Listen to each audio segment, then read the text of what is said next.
Hello guys, कैसे आप सभी। उम्मीद करती हूँ आप सभी अच्छे होंगे। इस वीडियो में हम करने वाले हैं क्लास 6 का चैप्टर नंबर 10। ये है पार्ट 2। ये जो वीडियो है ये पार्ट 2 है। जिन्होंने पार्ट 1 नहीं देखा है वो पार्ट 1 देख लीजिएगा। उसमें हमने 10.1, 10.2, 10.3, 10.4 हमने कंप्लीट कर लिया है। अभी हम करेंगे 10.5 से स्टार्ट। सो स्टार्ट करते हैं।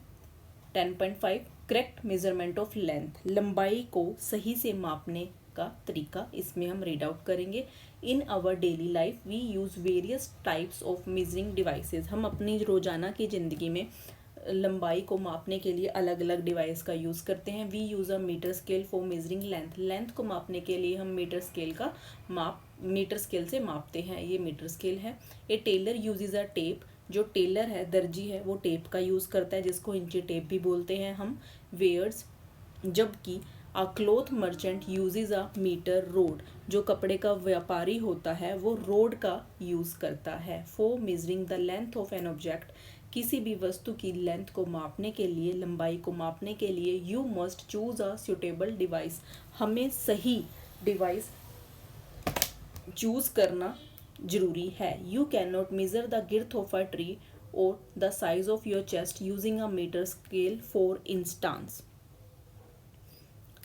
जो मीटर स्केल है उसका यूज़ करके हम पेड़ की जो मोटाई है वो नहीं माप सकते हैं और ना ही हम अपनी छाती का आकार नाप सकते हैं, क्योंकि जो ये होता है मीटर स्केल से नहीं माप सकते हैं। मेजरिंग टेप, जो मीटर स्केल होता है वो एक स्केल की तरह होता है, उसको फोल्ड नहीं कर सकते हो आप। जैसे ये स्केल है, इसको फोल्ड थोड़ी ना करोगे आप, घुमा थोड़ी ना सकते हो।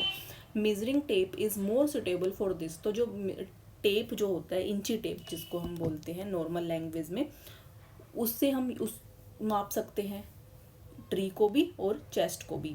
फॉर स्मॉल मेजरमेंट, चेस्ट यानी कि छाती, for small measurements such as the length of your pencil you can use a 15 metre scale from your geometry box. अगर आपको छोटी लंबाई मापनी है, जैसे कि पेंसिल की लंबाई अगर आपने मापनी है, तो अपने ज्योमेट्री बॉक्स से आप 15 सेंटीमीटर का स्केल निकाल के उसका यूज़ कर सकते हैं। In taking measurement of a length we need to take care of the following. किसी की लंबाई का माप लेते समय हमें जो नीचे लिखी कुछ बातें हैं उनका ध्यान रखना होगा। Place the scale in contact with the object along its length as shown in figure 10.7।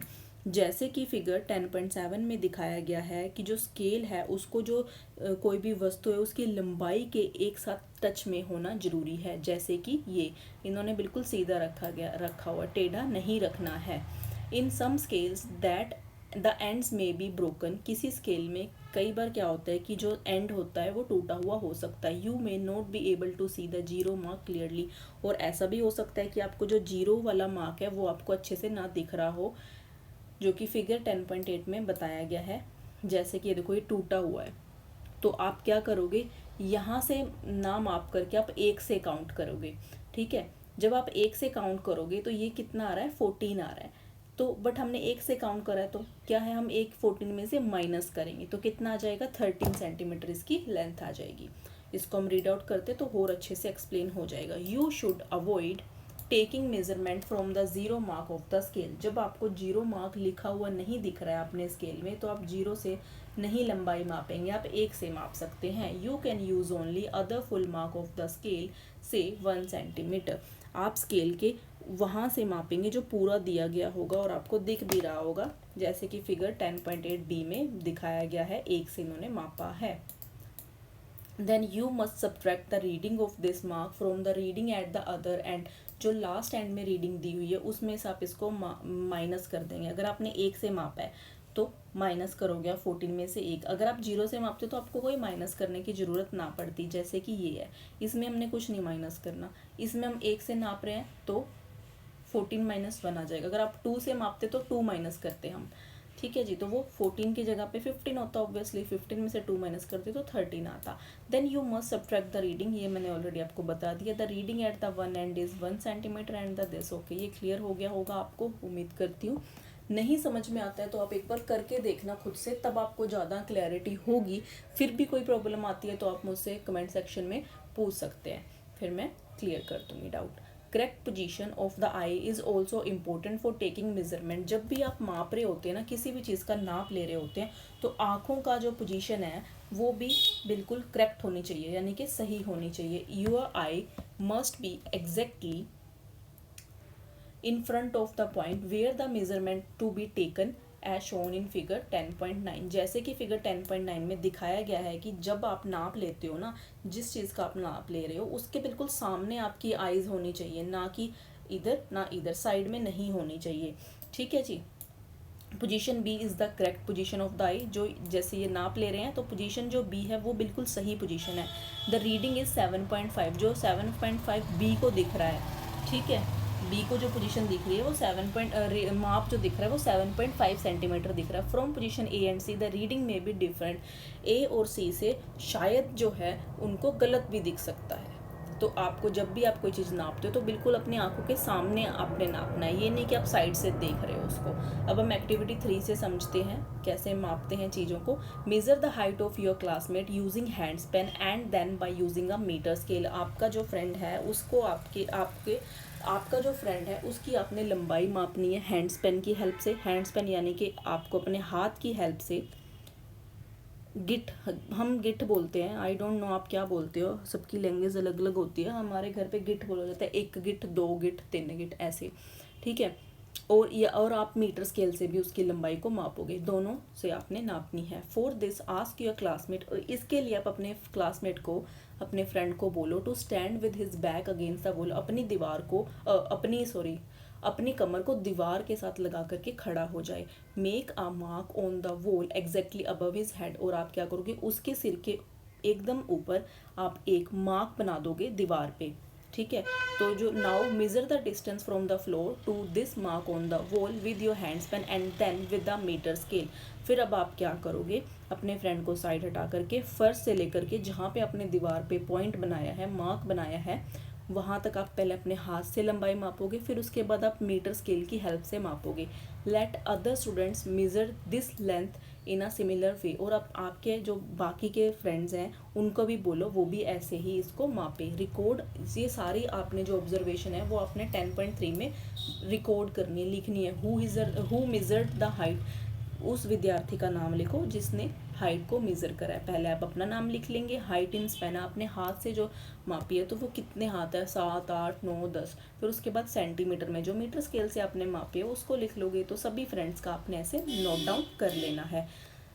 Study carefully result obtain by different student, अलग अलग स्टूडेंट का जो भी रिजल्ट है उसको ध्यानपूर्वक आपने देखना है। The results in column 2 may be different from each other as the length of the hand span may be different for different students. जो कॉलम 2 है जहाँ पे हमने हाइट इन हैंड स्पेन लिखा है वो अलग अलग हो सकता है सभी फ्रेंड्स का। क्यों? क्योंकि सबके हाथ हैं, उनका जो हाथ है उनका साइज़ अलग होता है, किसी का हाथ लंबा होता है, किसी का छोटा होता है, सबके हाथ तो सेम नहीं हो सकते, तो ऑब्वियसली तो डिफरेंस तो आएगा ना।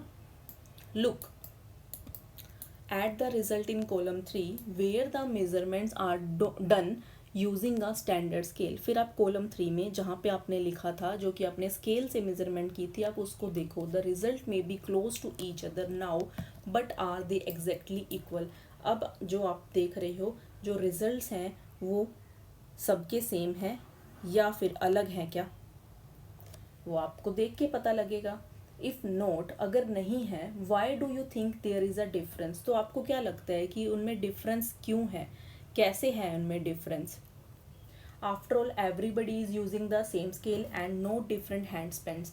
सभी ने, आखिरकार सभी ने एक तरह के ही उसका यूज़ करा है, स्केल का यूज़ करा है, अलग अलग हाथ नहीं फैला हुआ। ठीक है जी, हाथ से तो नहीं मापा ना कॉलम 3 में हमने, सबने स्केल से मापा है, वो भी सेम स्केल से। This could be due to small errors in taking observation. अगर आपके रिजल्ट में डिफरेंसेस हैं मीटर स्केल वाले रिजल्ट में, तो आप लोगों ने छोटी मोटी मिस्टेक्स की होंगी। In higher classes we will learn about the importance of knowing and handling such errors in measurement. हम आगे आने वाली जो क्लासेस होंगी, आपकी बड़ी क्लासेस होंगी, अभी ये 6th का कर रहे हैं, 7th class 8th 9th 10th, इनमें हम जानेंगे कि जब हम किसी भी चीज़ का माप लेते हैं तो उसके महत्व क्या है और उसको करने के लिए जो हमसे प्रॉब्लम्स होती हैं उनसे हमें कैसे निपटना चाहिए। Next is 10.6 measuring the length of a curved line. अब जो कर्व्ड लाइन होती है, घूमी हुई जो रेखा होती है जो कि इस पिक्चर में दिखाई हुई, इसको आप कैसे मापोगे। We can not measure the length of a curved line directly by using a metre scale. हम मीटर स्केल की हेल्प से डायरेक्टली हम इसको मेज़र नहीं कर सकते हैं। We can use a thread to measure. हम क्या करेंगे, इस लाइन को मापने के लिए धागे का यूज़ करेंगे। वो कैसे यूज़ करेंगे, ये एक्टिविटी 4 में हम करते हैं। Use a thread to measure the length of the curved line A B. जो ये लाइन दी गई है ए से लेकर के बी तक, इसको मापने के लिए हम एक धागे का यूज़ करेंगे। तो आप क्या कर लीजिए, एक धागा ले लीजिए। Put a note on the thread near one of its and. एक धागे के किसी भी एक एंड पे आप गांठ लगा लीजिए, ठीक है जी। प्लेस दिस नोट ऑन, जहाँ पे आपने गांठ लगाई है उसको आप पॉइंट ए पे रख देंगे। Now place a small portion of the thread along the line keeping it taut using your finger and thumb. Hold the thread at this and point with one hand. अब आप क्या करोगे, यहाँ पे आप एक हाथ से पकड़ोगे इसको और दूसरे हाथ की उंगलियों और अंगूठे से कस के आपने पकड़ना है थ्रेड। उसको धीरे धीरे धीरे ऐसे खींचते हुए आगे बढ़ते जाना है, ठीक है। जैसे आप यहाँ तक पहुँचोगे, फिर आपने जो हाथ यहाँ रखा था उस हाथ को आप यहाँ रख लेंगे, फिर दूसरे हाथ से उसको आगे लेके जाना है। ऐसे धीरे धीरे आपने सारा ऐसे ही मेजरमेंट करनी है।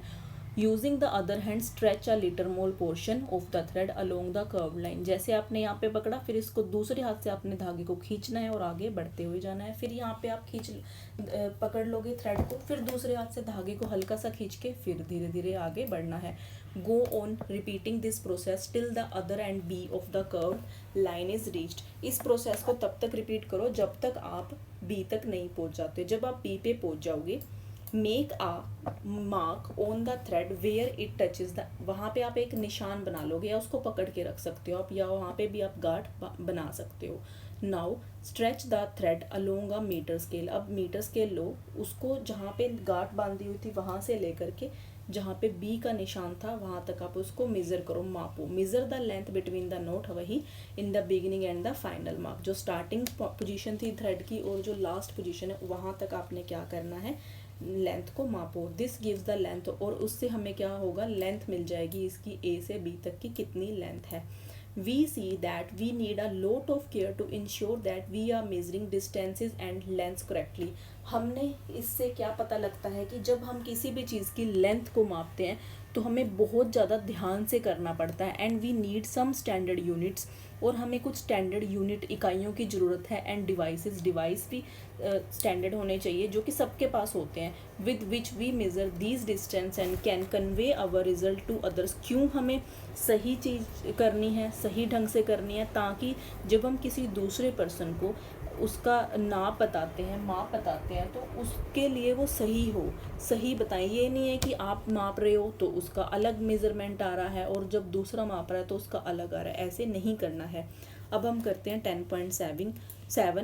10.7 मूविंग थिंग्स अराउंड अस। हमारे आस पास जो चीज़ें मूव करती हैं उनके बारे में हम रीड आउट करेंगे। Think of some objects you have seen recently. आपने अभी कुछ वस्तुओं को देखा होगा तो उनके बारे में सोचो।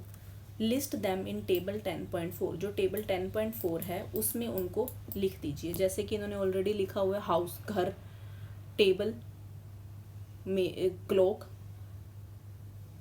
ए flying bird, seconds hand of the clock.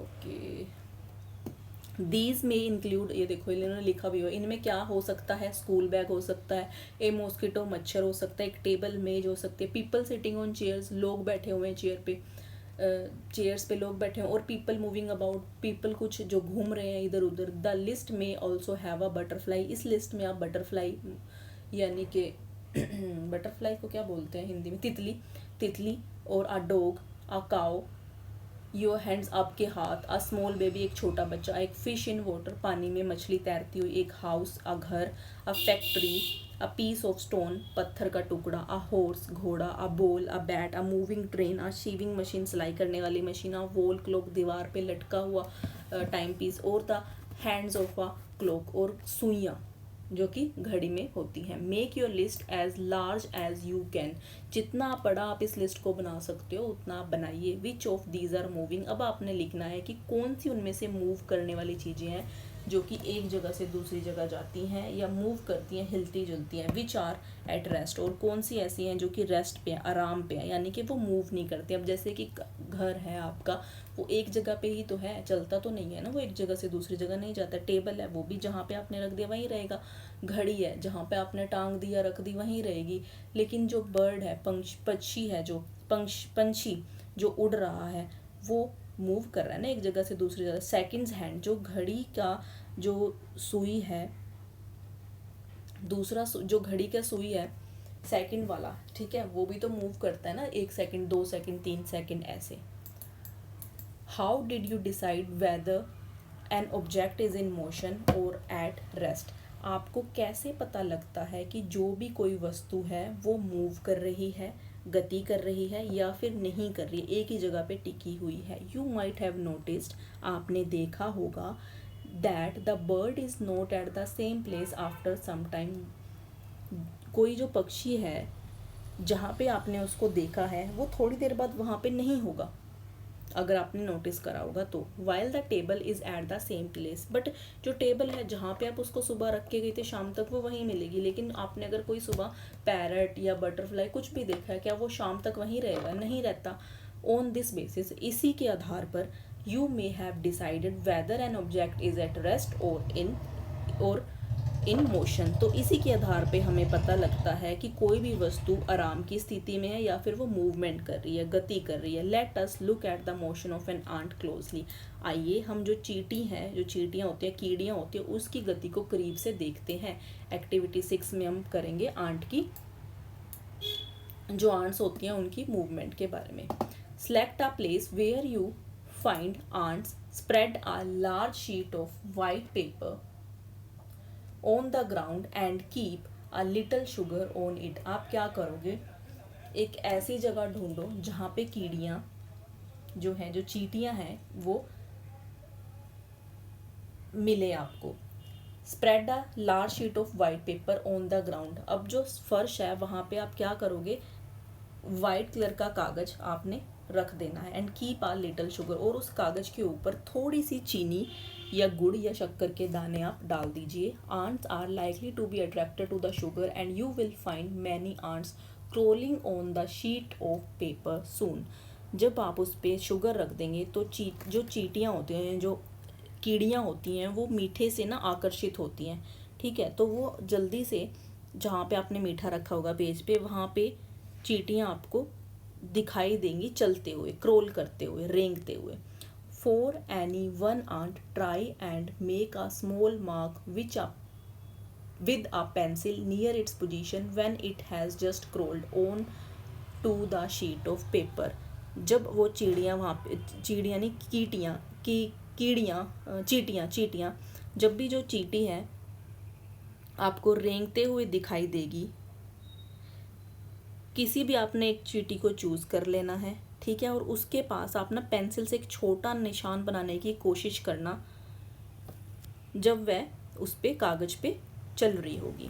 Keep marking its position after a few seconds as it moves along on the sheet of paper, जैसे जैसे वह आगे बढ़ेगी वैसे वैसे आपने क्या करना है, उसको पेंसिल की हेल्प से आपने वहाँ पे मार्क बनाना है, यानी कि निशान बना लेना है, ठीक है जी। After some time shake the paper free of the sugar and the ants, कुछ देर बाद आप क्या करोगे, कागज़ को उठा लोगे, हिला दोगे, यानी कि उसकी जो चीनी वीनी है वो गिरा दो और चींटियाँ भी उससे हटा दो। Connect the different points you have marked with arrows to show the direction in which the ant was moving, जो आपने पेंसिल से, देखो एक चींटी पहले, वो चींटी जो चींटी थी यहाँ आई पहले, ठीक है, आपने निशान बनाया, फिर यहाँ से यहाँ गई, फिर यहाँ गई, ऐसे आपने क्या करना है, उसको देखना है, जहाँ जहाँ आपने पॉइंट्स बनाए थे, ठीक है, उसको मिला करके आप अच्छे से देखोगे। Each point you have marked shows where the ant move to in intervals of a few second, कुछ ही सेकंड, अब जो आप देखते हो तो आपको क्या पता लगेगा, जो भी बिंदु होते हैं वहाँ पे ना आपने चींटी को देखा और वो ना एक कुछ छोटे छोटे मतलब सेकंड्स के बाद ही वो मूव कर रही थी, मतलब 1 सेकंड पे, जैसे अभी यहाँ पे है 1 सेकंड बाद वो यहाँ है, फिर यहाँ है, फिर यहाँ है, तो वो सेकंड्स का टाइम ले रही थी। Motion seems to be some kind of a change in the position of an object with time isn't it. जो मोशन है, जो गति है, समय के साथ साथ कोई भी जो वस्तु होती है उसकी स्थिति को में जो स्थिति है उसमें टाइप चेंजेस ला देती है, परिवर्तन कर देती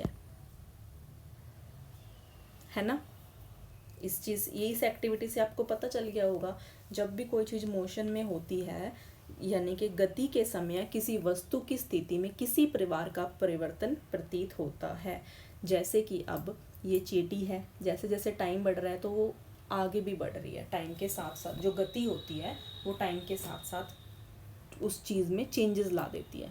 इन activity 5, where did you place objects like a clock, a shaving machine और an electric fan in your grouping of objects. अब जो एक्टिविटी 5 हमने करी थी, जो कि आपने जो वस्तुएं हैं उनको कौन से समूह में रखा था, जैसे कि घड़ी, सिलाई मशीन, बिजली का पंखा, आपने कौन से उसमें रखा था। Are these object moving o one place to other, ये जितने भी ऑब्जेक्ट हैं क्या ये एक जगह से, एक स्थान से दूसरे स्थान पर जा सकते हैं। नो, नहीं जा सकते। Do you notice movement in any of their parts, क्या आपने इनके पार्ट्स में मूवमेंट देखी है। हाँ जी, हमने देखी है। The blades of the fan और the hands of a clock, how are they moving, जो फैन है उसकी पंखड़ियाँ वो मूव करती हैं, घड़ी की जो सुइयाँ हैं वो भी कैसे चलती हैं, है ना, हमने देखा है। Is there movement similar to that of an ant और अ ट्रेन, जो चींटी की चाल है और जो रेलगाड़ी है दोनों एक जैसी दिखती हैं। Let us know look let us now look at some types of motion to help us understand these differences। आइए अब इन्हें समझने में मदद के लिए हम कुछ जो गति होती है, जो एक्टिव जो ये कहते हैं मूवमेंट होती है, जो गति होती है, मोशन जो होता है, इसको अलग अलग टाइप्स की होती है मूवमेंट भी, तो इसको हम अब रीड करेंगे, जो कि 10.8 में करेंगे हम टाइप्स ऑफ मोशन। ठीक है जी, मोशन के टाइप्स होते हैं, ठीक है। अब उसको हम रीड आउट करेंगे। You may have observe the motion of a vehicle on a straight road, march past of soldiers in a parade और the falling of a stone. आपने सड़क पे, जो सीधी सड़क होती है उस पे आपने व्हीकल को चलते हुए देखा होगा, और जो परेड होती है उसमें आपने सैनिकों को चलते हुए देखा होगा, सैनिकों का आपने मार्च पास्ट देखा होगा, ठीक है, या फिर किसी की भी पत्थर को आपने गिरते हुए भी देखा होगा अपनी लाइफ में। What kind of motion is this, तो ये किस तरह का गति होती है, ये किस तरह की गति होती है।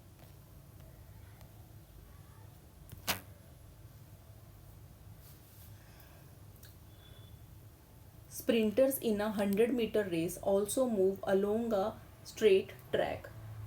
100 मीटर की जो दौड़ होती है, जो स्प्रिंटर्स होते हैं जिन्होंने हिस्सा लिया होता है उस दौड़ में, वो सीधे ट्रैक पर ही चलते हैं। Can you think of more such examples from your surroundings, क्या अपने आसपास से आप कुछ और उदाहरण सोच सकते हैं मूवमेंट की उदाहरण, ठीक है। सम एग्जाम्पल्स, ये एग्जाम्पल के पिक्चर्स इन्होंने दे रखे हैं।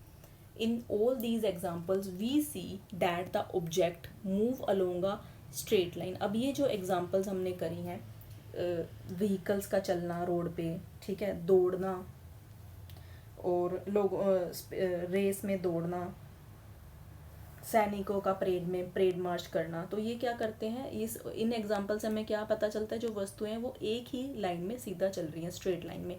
दिस टाइप ऑफ मोशन, इस तरह के मोशन को हम क्या बोलते हैं, रेक्टिलिनियर मोशन, सरल रेखीय गति बोलते हैं इसको, जो कि बिल्कुल सीधा ही चलते हैं। अब एक्टिविटी 7, टेक अ स्टोन, एक पत्थर लो, tie a thread to it and whirl it with your hand, उसमें धागा बांधे और उसे अपने हाथ से घुमाइए। Observe the motion of the stone, अब जो पत्थर की जो गति है, मोशन है, उसको ऑब्जर्व करो, देखो ध्यान से। We see that the stone moves around a circular path, अगर आप ध्यान से देखोगे तो जो पत्थर है वो गोल गोल घूम रहा है, सर्कुलर उसमें घूमेगा।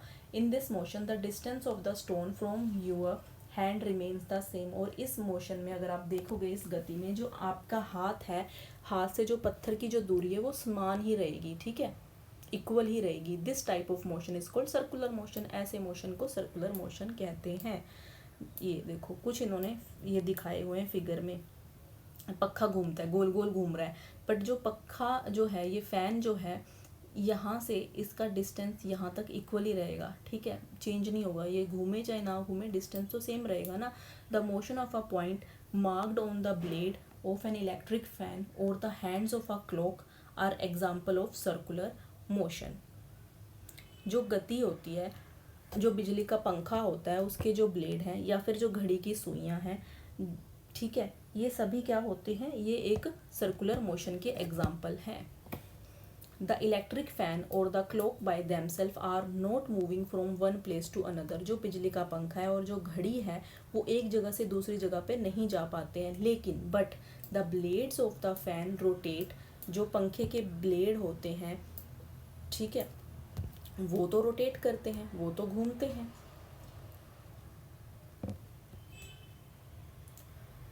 So do the hands of a clock, और जो घड़ी होती है उसकी सुइयां भी घूमती हैं। If we mark a point anywhere on the blades of a fan और on the hands of a clock, the distance of this point from the centre of the fan और the clock will remain the same as they rotate. अगर हम पंखे के जो blade होते हैं उन पे या फिर घड़ी की जो सुइयां होती हैं, पर कहीं भी इन दोनों में कहीं भी अगर आप एक मार्क लगा लोगे और उस जो आपने बिंदु बनाया होगा उसको घड़ी जो होती है उसके किसी भी घड़ी और या फिर पक्का जो भी होता है, घड़ी या पक्के दोनों के किसी भी मतलब सेंटर पॉइंट से दूसरे जगह पे कहीं पे भी अगर आप मापोगे तो जो वो बिंदु तक अगर आप मापते हो तो उनका जो है डिस्टेंस है वो सेम ही रहेगा, जब वो घूम रहे हैं, जब नहीं भी घूम रहे तब भी। In some cases an object repeats its motion after some time.